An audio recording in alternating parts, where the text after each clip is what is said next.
What is going on YouTube? It's your boy Spanko, and today I'm bringing you guys this post October 14th, 2019 ban list True Draco deck profile. Now you guys might be asking, hey Spanko, why are you bringing us a True Draco deck profile? It didn't get hit on the list. It didn't even get anything off the list, which made it a little bit better. But what it did get was an indirect buff by other decks getting hit. Now this deck has pretty much a good matchup against anything in the meta right now, except for maybe Thunder Dragon. I think Thunder Dragon is going to be the best deck of the format post this ban list. So if you guys want to see a Thunder Dragon deck profile, make sure to comment down below and tell me you guys want to see the Thunder Dragon deck profile or any other deck profile I want to see post ban list. I'm going to try to get as many of them done as possible. If you guys don't know, I post Monday, Wednesday, and Friday. So if you guys enjoy these deck profiles, especially post ban list, let me know by liking this video and subscribing to the channel. So the reason I'm bringing you guys True Draco post ban list is actually because it's pretty good right now. It's actually a lot stronger than most people give it credit to be. And the reason for that is because with the nerfs to other decks, especially like the Orcust variants and Thunder Dragon probably being the best deck, and then Salamangreat the second best deck, let's say, this deck has really good matchups against everything else, especially Salamangreat. And then now we play card choices to beat Thunder Dragon. So if that makes sense, basically you already beat most of the meta, and then the one deck that you're not as great against, you play cards to beat that deck, if that makes sense. So I'll get right into the deck profile. It is 45 cards, not 40 cards. I'm going to tell you guys right now it's 45 cards, but there's good reason to 45 cards. So to start off with the monsters, I am playing one Dynamite Knight, the True Draco Fighter, double Majesty Maiden, and triple Ignis,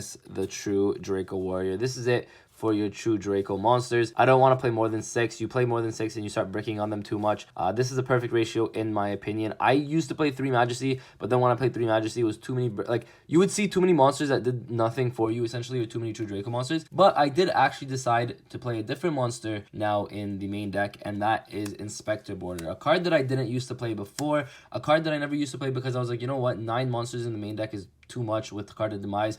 But now what I decided to do was, because I upped it to 45, I think Inspect Border is actually insane in the main deck. Also because it beats 99% of the meta. Like literally, normal summoning this and setting 4 is insanely good. A problem this deck had that I found was that if you don't get into your monsters quick enough, you kind of just lose your grind game. The Monarch's Erupt, for example, is one of the floodgates you play, and without a monster on the field, the Monarch's Erupt is kind of dead. So that's like one reason why I thought, okay, when you don't see these, the deck kind of struggles. So what I decided to do was play Inspect Border, which is in itself a stun card and in itself a floodgate that a lot of people cannot out. The reason I decided to play 3 was because I was originally playing 2, but I decided to play Desires in this deck, which I will show you guys later, and I didn't want to lose these 2 Desires, so I decided to up it to 3. And once I get into the spells, all these ratios will make more sense. But that's it for the monster count. Essentially, obviously a low monster count because Card of Demise and you don't want to play too many monsters. I was really hoping we get Masterpiece back to 1 on this list, or Dynamite Knight back at 2, but unfortunately we didn't. So this list, this is the build that you're going to be playing. Otherwise, I mean, like if we got Dynamite back to 2, I would probably cut one of these for a second one of this, but that's just me. And so that's it for the monster lineup. So moving on to the spell cards, you obviously are playing triple Dragonic Diagram, but you also are playing 1 Mystic Mine in the main deck, and the reason for that is mainly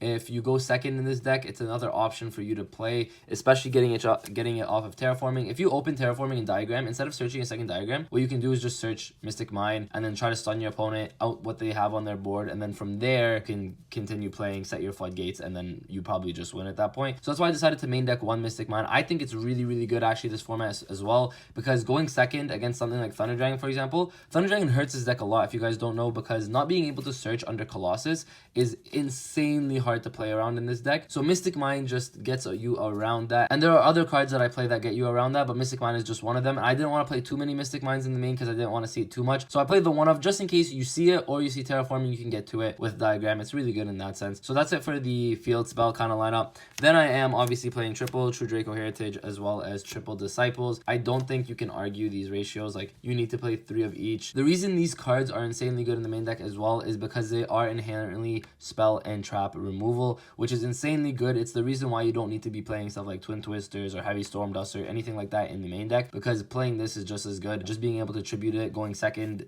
I mean, going second, all these cards are insanely good. The reason this deck is actually really good in my opinion, and a lot of people don't actually take this into consideration, is that it's really good going first and going second, which is why I actually really enjoy this deck. So that's it for the True Draco cards. Then you are playing the triple Card of Demise. Obviously, this is really necessary. It's one of the best cards in your deck. Also, top decking situations, top decking Card of Demise is insanely good. So So triple, obviously.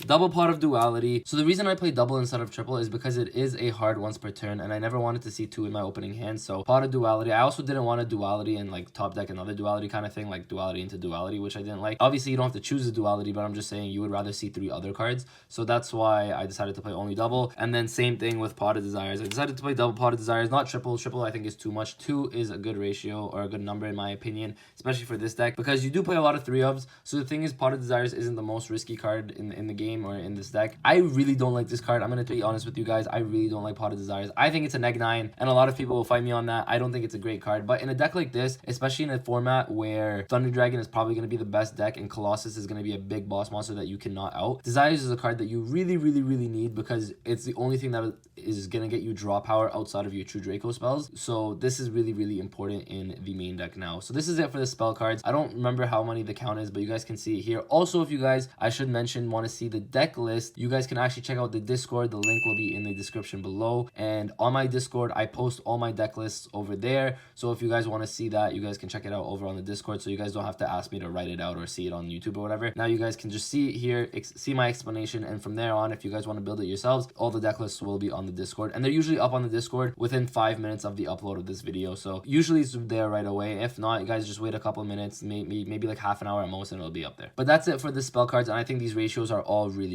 good. So moving on to the traps, as you guys can see, we have a pretty hefty trap lineup, but it's very important that you play these traps. Triple True Draco Apocalypse, probably the best card in your deck right now, one of the best trap cards at least in your deck right now. The being able to tribute on your opponent's turn, being able to pop a card, insanely good. Also the battle phase effect, where you can make all your opponent's monsters half attack and defense, is obviously insanely good as well. And then to round off the True Draco traps, you are playing 1 True Draco Return. I honestly thought this card was going to come off the list, maybe come to 2 or something, just because it got reprinted in the OTS pack. So, you know, in my head I was like, why would they reprint True King's Return if they're not going to take it off the list? I personally thought it was going to come off the list, but I mean, I guess not. You need to play the 4 though. You definitely need to play these. Then I am playing Skill Drain as well as Triple Monarch's Erupt, which is essentially 4 skill drain, because if you guys don't know, the Monarch's Erupt says if you don't control anything in your extra deck and you have a tribute summon monster on the field, all monsters on your opponent's side of the field, like face-up monsters, will have their effects negated. So it's essentially skill drain, so you're playing 4 skill drains in this deck. Insanely good card. I think this card, a lot of people, when you flip this and it can resolve, it's like insanely good all against a lot of decks. So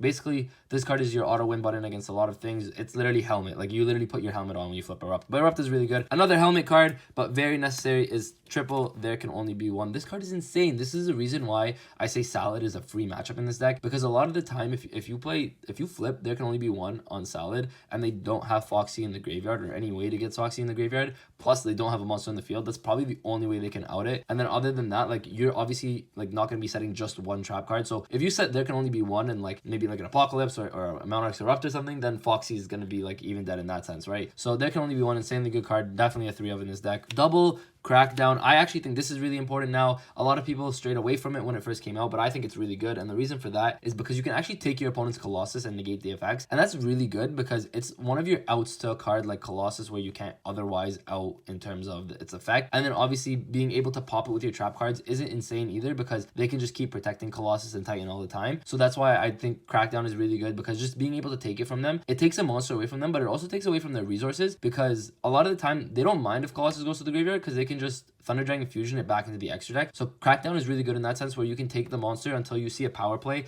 then you can tribute over the monster, and then from tributing over the monster you can just go and attack for game or see what you can do from there, right? So Crackdown is insanely good. It helps you stall a couple turns. Waterfall of the Dragon Soul, this card is really good because a lot of the time if they're gonna out one of your true Draco monsters anyway, whether it's popping the monster or whatever, you can just waterfall it, send it to the graveyard, and then you can just draw cards up to the number of where monsters you send. So let's say you send just 1, you'll be drawing 2 cards, so this is a draw 2 in that sense. The other way it can be used is you can just add any word monster from your deck to your hand, and that's obviously really good as well, because like I said earlier in the video, seeing your monsters sometimes is actually very key, and if you don't see your monsters, you're kind of in a bad situation. So waterfall, just being able to search you a monster, is also really good. Also, if you can waterfall before you desires, it's really good. Just being able to see your monsters before you have to desires means the odds of you banishing your monsters are really low. And then for the last 3 cards is triple Infinite Impermanence. I am playing these. I mean, I think you have to. It's the only hand trap that you can actually play play in this deck. I don't think Imperm is the most impactful of cards right now, if I can say. It's not the most impactful because against Thunder Dragon, the only card you're really hitting is Solar. This card is though really good drawing it as your 6th card or even holding it in your hand, because if your opponent just summons one Colossus and passes, you can actually Imperm their Colossus and then now you can add off your deck without any problems. So Imperm is really good in that sense, and I suggest if you guys are playing against Thunder Dragon and open Imperm, even if they normal summon Battery Man Solar, don't Imperm the Solar. What you'll do instead is you will just hold it until they make the Colossus, and then you can Imperm a Colossus, and then in that sense you can out it, depending on what else you have in your hand. Of course, if you think that Imperming the Solar in that situation, whatever situation you're in, is the only way you can play around it, then by all means do that. Against Salad, you can obviously Imperm Gazelle, but mostly in the metagame, it's not the greatest card right now. It's not the most impactful card, but it does have its niche applications. Also, it's a really easy side out target. Honestly, you can just side these out really quickly. It's one of those cards that you don't mind siding out, and it is a 45 card main deck. That's it for the trap cards. The reason it's 45 cards, I should explain, is because again, double desires. I mean, neg 9 sucks, but 45 cards means you have less of a chance of banishing your monsters, more of a chance of banishing your 3-ofs, which means that you don't mind banishing one Imperm, one Erupt, right? Because you end up drawing something else that's really good, right? So that's the theory behind it. 45 card main deck. I think they're all good. Plus the deck has so much draw power with the spell cards and whatnot anyways, that you actually, like, 45 does not hurt at all. So that's it for the main deck. Again, one more time, it's 45 cards. So for the side deck, obviously guys, I should mention there is no extra deck for this, because with Monarchs Erupt you can't really be playing an extra deck, so there is no extra deck for this. But we are going into the side deck, and you are going to start off with triple Winged Dragon of Ra Sphere Mode. And the reason you play Sphere Mode over Nibiru in this deck actually is because you don't mind drawing Sphere Mode off of your 6th card, and also playing hand traps in this deck, which Nibiru is not the greatest. But the reason for that is because if you have a bunch of draw cards, even if you don't open Sphere Mode and your opponent makes a big board on you, if they can't negate all your draw power or your add power, so for example, if they can't negate your duality, you can duality into Sphere Mode. What's funny is the Winged Dragon of Ra is actually not a special summon, it's a normal summon to your opponent's side of the field, which means that you can actually duality into Sphere Mode, which is insanely good. You can obviously demise into Sphere Mode as well. You can use any of your Tree Draco spell cards to draw, like Heritage to draw, and then you can draw into Sphere Mode. So that's why Sphere Mode is really good, better than Nibiru in this profile, because even if you don't draw it in your opening hand or as your 6th card, you can dig into your deck to find it and then tribute your opponent's monsters anyways. So that's why Sphere Mode is really, really good. The only spell card I play is a card that I don't have. It's 2 more Mystic Mine. Guys, I don't know why I only have 1 Mystic Mine. I'm so sorry for proxying the Mystic Mine, but you want to play 2 more. And the reason you want to play 3 Mystic Mine is because when you're forced to go second, it's one of those cards where I always just side these 5 in going second. I mean, depending on what you're playing against, because obviously you're not going to side these in against something like Striker, right? But most of the time is you side these 5 going second. This because like the Mystic Mines, I'll put it on the screen. You guys know what Mystic Mine is, but I'll put it on the screen anyways. The Mystic Mine going second against combo decks, against anything like that, is insanely good. It helps you get through your deck and helps you stall where you can get to your power cards, and then once you get to your power cards, you can play. Like the thing is with this deck is if you Mystic Mine and then let's say you pop your Draco Phoenix or you pop your Heritage or you pop one of your trap cards, what you can do is you can slowly break apart your opponent's board without your opponent being able to respond, and then that's why like you just want to play the Mystic Mine in that sense. So that's it for the going second stuff. Another thing is evenly matched, I guess, for going second, just really good against rogues. So evenly matched in the last format wasn't that great, and I think it's going to be better this format. The reason it wasn't that great before was because it would just lose to Crescendo and or like Infinity, and then also it would just lose to Salaman Great Roar. So that's why evenly matched wasn't great. But now I think with these decks a little bit neutered, something like Thunder Dragon lose to evenly matched, for example, so that's why evenly is pretty good. The thing is, you might be saying, oh, why would you want to banish your opponent's Thunder monsters? The thing is, it banishes it face down. On top of it banishing it face down, like they can't protect their Colossus and stuff with evenly matched. So that's why it's just another card that helps you out Colossus, and that's probably your biggest and most difficult matchup in this deck, which is why this is really good. Also, if Striker still gets played and for example your opponent sets 4 as a Striker player, like evenly matched is just a blowout. It's also really a blowout in the mirror match as well. So evenly matched. Going first,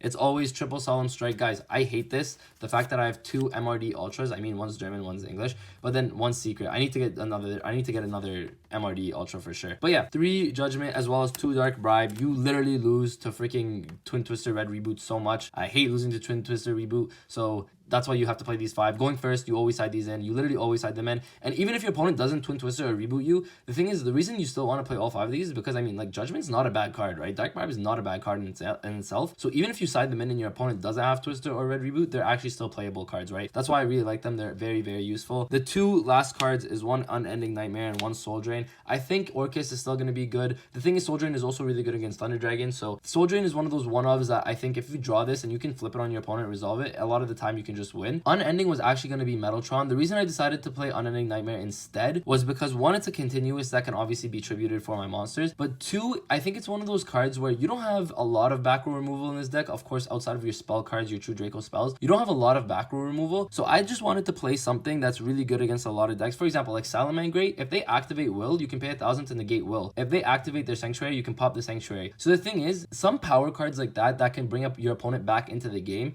can just get popped through this, and then I think it's just more impactful than Metaltron. Metaltron, don't get me wrong, is a great card, but the problem is if you don't search it and you draw it in your opening hand and you can't summon it, it's kind of just dead. Like, it's a brick, and I wanted to play cards in this deck that were no bricks by any means. So that's why I decided to play this over the Metaltron. If you guys want to play the Metaltron, feel free to play the Metaltron. It's not a bad card. It's just I thought this was just gonna be more useful in the overall metagame. Okay, so that's it for the deck profile. If you guys enjoyed this True Draco deck profile, please like this video and subscribe to the channel. Tell me any changes you guys would make or any ideas that you guys have. Of course, we discuss all our deck profiles and everyone else's like deck profiles or deck ideas in the Discord, so you guys should check out the Discord for sure. There's going to be a lot more post ban list deck profiles. Monday, Wednesday, Friday is when I upload, so you guys can check me out every Monday, every Wednesday, and every Friday for these post ban list deck profiles. We got a long format ahead of us. It's gonna be fun, guys. So thank you guys for watching. If you guys enjoyed, like I said before, like this video, subscribe to the channel. Thank you guys for all your support, and with that, guys, Spanko signing out. My hands steady,